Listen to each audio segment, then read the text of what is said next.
Rohit Sharma New Zealand के खिलाफ पहले वनडे में भले ही बहुत बड़ी पारी नहीं खेल पाए, लेकिन रिकॉर्ड अपने नाम कर लिया है और यह साबित किया है कि आखिर फैंस क्यों उनको हिटमैन कहते हैं। उनकी हिटिंग ने इस बार क्या कमाल किया है, हमारे साथी सुकांत बताएंगे।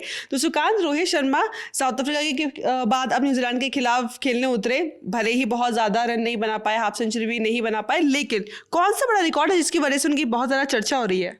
जी रिया, वो रिकॉर्ड है छक्कों का रिकॉर्ड। ऐसे भी सिक्सर किंग है, उनके आसपास तो ऐसे भी कोई नहीं है। लेकिन अब जो अभी हाल फिलहाल में उन्होंने ओडीआई में सबसे ज़्यादा छक्के का रिकॉर्ड भी बना लिया था।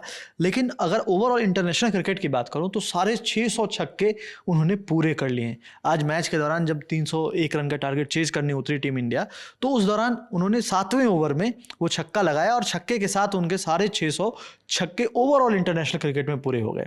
और रिया, कमाल की बात देखिए कि जो उनके आसपास अगर हम प्लेयर्स की बात करें तो सेकंड पे आते हैं क्रिस गेल। वेस्ट इंडीज के ओपनर सब जानते हैं उनको। क्रिस गेल अपनी हिटिंग के लिए कितने जाने जाते थे, लेकिन वो 500 साढ़े 500 छक्के के आसपास में। उसके बाद जो तीसरे नंबर पे आते हैं वो हैं शाहिद अफरीदी, वो 470 छक्के के आसपास में। मतलब जो अंतर है ना, वो लगभग 200 का अंतर है पहले और तीसरे के बीच में। और उसके बाद इस लिस्ट में महेंद्र सिंह धोनी का भी नाम आता है, जोस बटलर का नाम आता है, बाकी सारे प्लेयर्स का भी नाम आता है, इयान मॉर्गन है और एबी डिविलियर्स भी हैं उस लिस्ट में। लेकिन जो सबसे यूनिक चीज़ है वो कि एक्टिव प्लेयर्स की अगर आप बात करोगे तो सिर्फ और सिर्फ जोस बटलर हैं जो कि एक्टिव प्लेयर्स में उस लिस्ट में आते हैं, और वो 387-88 छक्के के आसपास है। मतलब 350 जितना इनका है, डबल लगभग, तो डबल छक्कों का अंतर है। तो ये बहुत बड़ा अंतर है जो उन्होंने क्रिएट कर दिया। और ऐसा रिकॉर्ड है जो मुझे लगता है उनके बाद अगर कोई तोड़ सकता है तो वो है अभिषेक शर्मा, जो अगर सारे फॉर्मेट अगर खेले, क्योंकि अभी T20 ही खेलते हैं, और इस एक कैलेंडर ईयर में जो उन्होंने छक्के लगाए हैं उससे लगता है कि हाँ, ये इस लड़के में पोटेंशियल है कि शर्मा जी का रिकॉर्ड शर्मा जी ही तोड़ेंगे।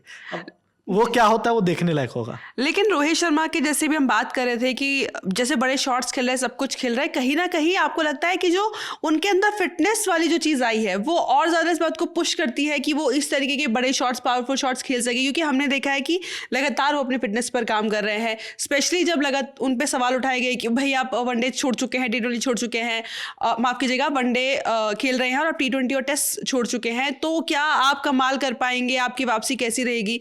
फिटनेस पर उन्होंने काम किया और उसका असर दिख रहा है। रन भले ही ज़्यादा नहीं बने, लेकिन उनका शॉट सिलेक्शन और जिस तरीके से वो खेल रहे थे वो दिखाता है कि बचे हुए मैच में बहुत कुछ और फैंस को देखने को मिल सकता है रोहित शर्मा की तरफ से। बिल्कुल, बेशक, क्योंकि अगर आप देखो कि जिस अप्रोच से वो बैटिंग कर रहे थे, उन्होंने 29 बॉल में 26 रन बनाए। लेकिन जो पारी उनकी रही, जिस तरह से उन्होंने स्टार्ट लिया, टाइम लिया और टाइम लेने के बाद उसको बिल्डअप देना शुरू किया, वो बस एक कह सकते हैं कि वैसा शॉट था जो हम देखते हैं।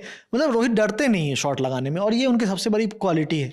एक जो डर जो मैनेजमेंट को इससे पहले था कि रोहित शर्मा कप्तान नहीं है, तो कप्तान की तरह बेखौफ क्या खेल पाएंगे या नहीं, लेकिन वो उन्होंने करके दिखाया कि नहीं, मैं बेखौफ खेलूंगा, जैसे मैं पहले खेलता था उसी अंदाज में बैटिंग करूंगा। तो ये एक और चीज़ है फिटनेस के अलावा जो सबसे ज़्यादा इंपॉर्टेंट है रोहित शर्मा और उनके फैंस के लिए, क्योंकि उन्होंने एक जो क्रिएट किया था ना 2022 T20 वर्ल्ड कप के बाद, उन्होंने वो शुरू किया था अप्रोच कि मैं फियरलेस बैटिंग करूंगा, ऐसा स्टार्ट दिलाऊंगा कि सामने वाले बैटर पे कोई भी दबाव नहीं है। और उसका असर देखे रहिए, आज के मैच में ही शुभमन गिल बहुत टाइम ले रहे थे स्टार्ट करने के बाद, और वहां से उन्होंने इतना कोशिश किया कि किसी तरह से रन स्कोर करूं, ताकि जब 301 रन के टारगेट को आप चेज कर रहे हो, ठीक है, बहुत आपके पास समय है, बहुत बड़ा स्कोर नहीं है, बाद में ड्यू का फैक्टर भी लास्ट में आएगा, लेकिन जो चीज़ जो सबसे इंपॉर्टेंट है कि आपके सामने वाले बैटर पे कोई दबाव नहीं होना चाहिए, वो काम वो हर बार करते हैं और वो अभी भी कर रहे हैं। और ये हमने देखा है कि शुभमन गिल के सक्सेस के पीछे भी जो इतने समय से मिलता है, उसमें रोहित शर्मा का ये हाथ बहुत रहता है कि वो उन पर प्रेशर नहीं आने देते हैं रन का।